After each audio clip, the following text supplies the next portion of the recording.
C'est pas la laitue un peu tendre et tout, c'est plutôt une feuille ferme et goûtue. Voilà. D'accord.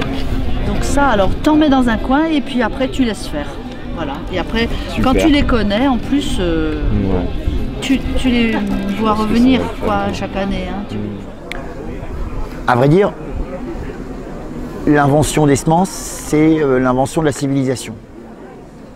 Puisque l'homme, il est passé de cueilleur, chasseur, avec toute l'insécurité que ça représente, à éleveur, agriculteur, paysan. Et pour ça, il lui a fallu sélectionner des espèces, des variétés. Il lui a fallu domestiquer les troupeaux. Il lui a fallu inventer l'agriculture.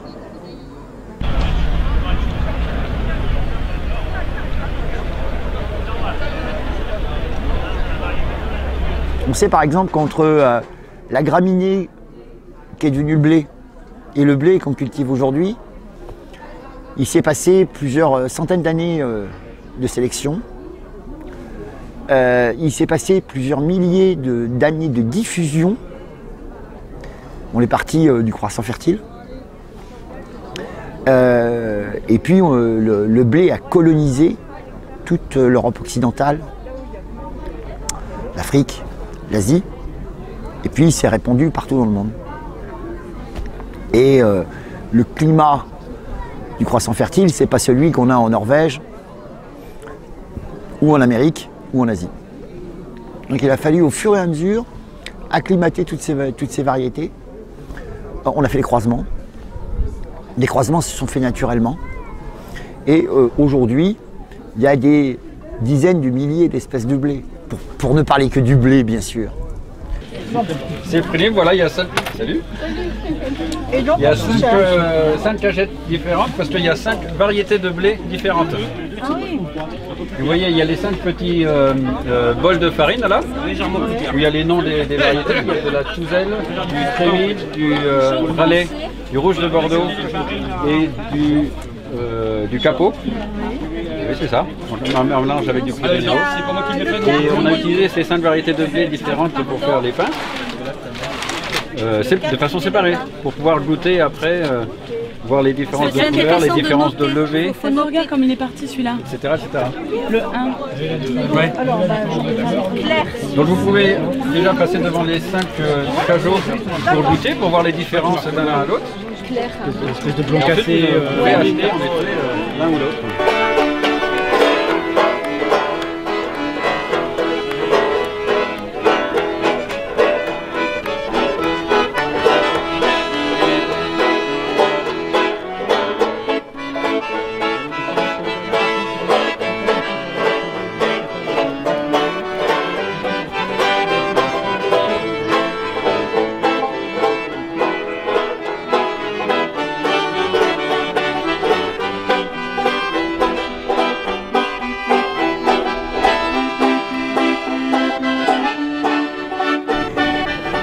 Et puis est arrivée l'industrialisation de l'agriculture. On a déraciné les haies pour faire passer des machines. Et on a fait des labours profonds de plus en plus. Et on a découvert des produits chimiques qui faisaient pousser encore plus vite, qui donnaient des productions encore plus importantes. Et les semences se sont adaptées à tout ça. Enfin, elles ne sont pas adaptées toutes seules. Il a fallu qu'on les pousse un petit peu dans leur retranchement. Il a fallu qu'on les trafique un peu. Et on a joué un peu à l'apprenti sorcier avec les semences. On leur a demandé de plus en plus. Elles produisent 10 fois plus, comme ça. Mais il faut 10 fois plus d'engrais chimiques. Et pourquoi pas 100 fois plus? Et pourquoi pas 1000 fois plus? Et où ça va s'arrêter tout ça? Et on a oublié ce qu'était une semence, en fin de compte. On a oublié qu'avant tout, c'était un paysan qui avait besoin des semences qui s'adaptent à son terroir. Sachant qu'un terroir, c'est un climat, une terre et un savoir-faire. Et normalement, ça se mange quand ça commence à pencher, à perdre de l'eau. Et là, celle-ci, elle reste accrochée à l'arbre, elle ne tombe pas. Donc l'avantage, c'est qu'on peut attendre et on a vraiment quelque chose de concentré en goût. Et c'est tardif comme... Non, ça doit être mi-septembre, fin septembre. C'est assez précoce, on va dire. Ok. Parce que le plus précoce, c'est fin août ou... Les saisons où le printemps est vraiment chaud, c'est 20 août. Mais là, par exemple, le printemps n'a pas été chaud, donc ça a rattrapé un peu, mais pas beaucoup. Donc on a quand même 10 jours de retard. Depuis 15 ans, on reprend l'initiative. On se constitue en maison de semences paysannes. C'est une initiative qui est venue d'Amérique du Sud, du Brésil principalement. Et qui est arrivée en France, je dirais, il y a 20 ans à peu près. Et nous, dans le Lot, on fait ça depuis maintenant 3 ans. Depuis 3 ans, on a constitué une maison de semences paysannes à l'initiative de quelques maraîchers. Mais il y a eu tout un travail de fond qui a été fait depuis des années avec des paysans boulangers, avec des paysans qui ont aussi retrouvé des fourrages pour le bétail. Ça concerne tous les pans de l'agriculture en fin de compte, où aujourd'hui par exemple il y a des paysans boulangers qui n'achètent plus leur levain mais qui le font eux-mêmes. Quand vous avez le levain d'une ferme qui ne correspond pas à celui d'une autre. Et c'est ce qui fait que le goût du pain d'une ferme n'a pas celui du goût d'une autre ferme alors que ce sont les mêmes blés. Même chose pour le fromage, même chose pour le vin, même chose pour la bière, même chose pour tout ce que nous consommons en fin de compte. Mais tout ça, ça se fait ensemble. Parce qu'on a constaté que une semence, elle a aussi besoin d'être dépaysée, de changer de terroir pour retrouver de la vigueur, pour retrouver de la jeunesse. On a aussi besoin de ça.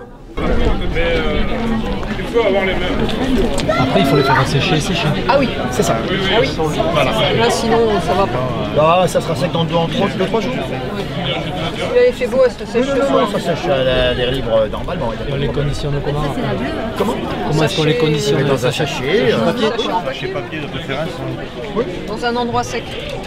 C'est avec un abri de la lumière. Oui, tout bêtement. Mais dans un endroit sec, c'est important. On expose donc des variétés de légumes population et de légumes paysannes qu'on a produits ici dans le secteur. On a décidé de participer à la maison de semences paysannes parce qu'on avait des complications pour faire des semences, nous en tant que maraîchers, parce que c'est compliqué techniquement de sélectionner les plus belles variétés et les plus belles espèces de légumes dans les champs, de les laisser amener à graines. Simplement parce que nous on est maraîchers, il faut qu'on tourne et c'est très compliqué de laisser 1, 2 voire 3 plantes pour faire de la graine au milieu de tout le jardin. Donc avec plusieurs collègues, quand on avait cette problématique là, et on s'est dit pourquoi pas demander à des jardiniers amateurs de venir faire la semence pour les jardiniers professionnels. Merci, bonne fin d'après-midi.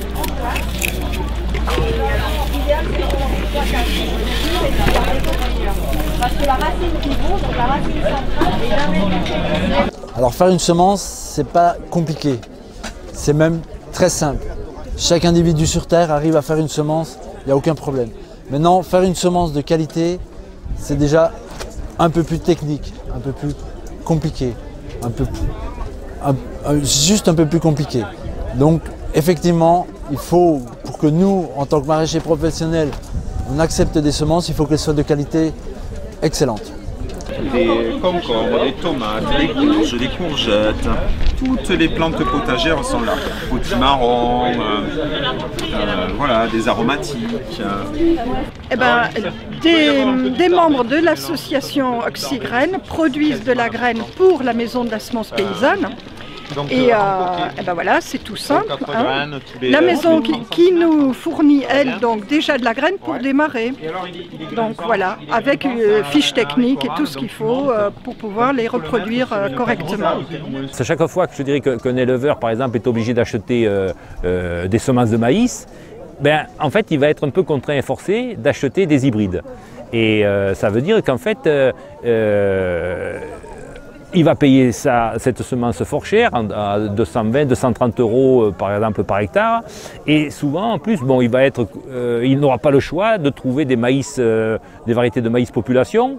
Ça devient très difficile, donc il faut passer souvent par des réseaux d'agriculteurs bio qui ont sélectionné depuis plusieurs années des variétés de maïs. Et donc là, par exemple, nous au lycée agricole, cette année, on a commencé à faire justement un comparatif entre des variétés de maïs hybride et donc où on doit payer la semence à 230 € hectare.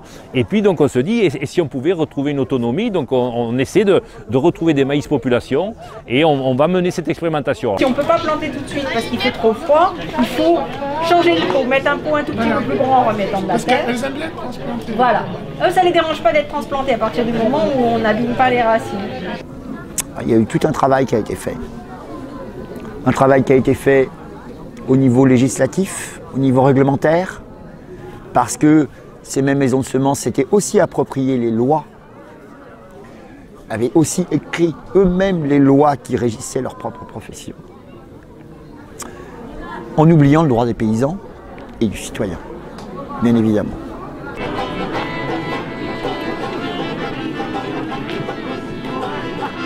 Ce qu'on appelle le maïs population, ce sont des variétés traditionnelles, des variétés paysannes qui ont été, je dirais, jusque dans les années 70, utilisées par les agriculteurs.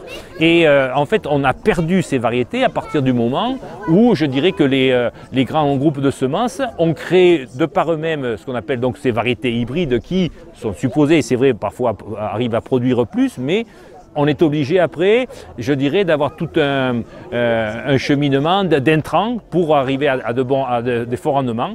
Et puis la conséquence chaque fois pour l'éleveur, quand même celle-là elle est déterminante, c'est qu'il ne peut plus réutiliser ses semences l'année d'après. Donc en fait chaque année, il est obligé de repasser par la coopérative d'achat, etc., où il va racheter ses semences. Et c'est un vrai souci parce que c'est vrai qu'on pourrait le dire aussi, c'est que les techniciens qui viennent conseiller souvent les agriculteurs sont des techniciens de coopératives qui viennent aussi vendre leurs produits et qui ont leur revenu qui est un peu aussi lié aux semences et aux intrants qui vont être vendus. Donc je dirais quelque part, souvent, l'agriculteur a du mal à avoir une certaine distance et un certain choix, un choix de liberté pour pouvoir choisir autre chose que ce qui lui est conseillé.